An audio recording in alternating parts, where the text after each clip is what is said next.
fix error accessing the registry on Windows. 1. Run SFC scan. 2.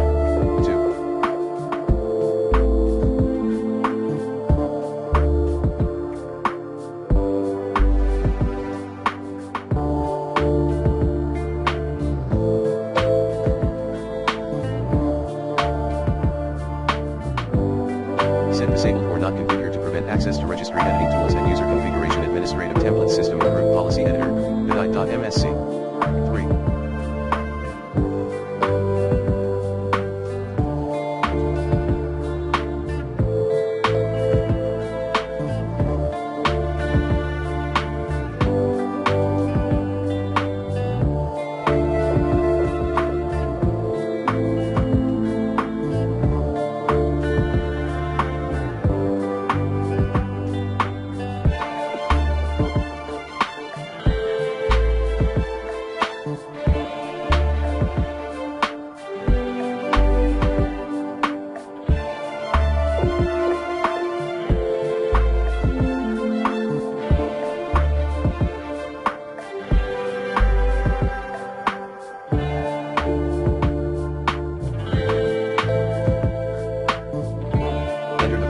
Into run box. Regedit software Microsoft Windows current version policy system /v disable registry tool /t reg_d word /d0/f4. Reset your system.